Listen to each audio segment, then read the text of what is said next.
so I started thinking about this idea of the south and the north, and why do we always make the north the dominant thing. And then I saw a map that Al-Idrisi, the first map maker of the world, was Al-Idrisi, was a Moroccan who did a world map, and he put the south on the top and he put the north on the bottom. The European map makers actually took from his book, but they realized the significance of putting the south on the top. It put Africa over Europe.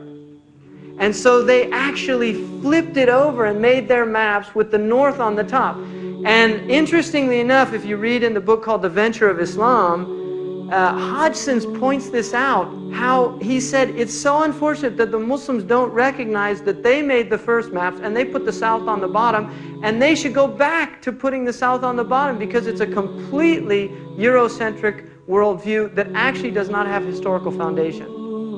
And so we should make maps that have Africa, right, on the top, and then Europe on the bottom. And we say, I'm going down to Europe and up to Africa, right?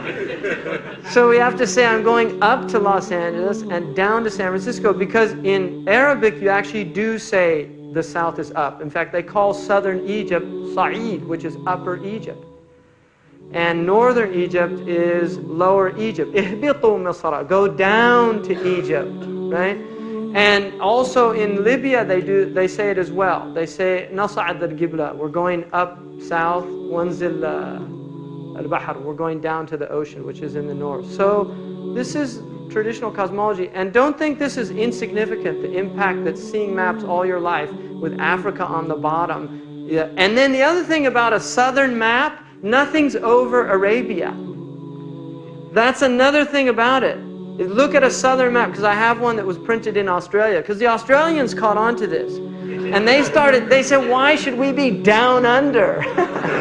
And so they just turned it right side up, right? And they made their maps. I have a map from New Zealand, and it's really interesting to look at it. It actually puts things in a very interesting perspective. You start seeing things like how close Ireland is to Morocco, for instance, and how close Germany is to England. You realize how strong the Germanic ties, because you don't get that sense when you see a northernly dominant map. So it's very interesting.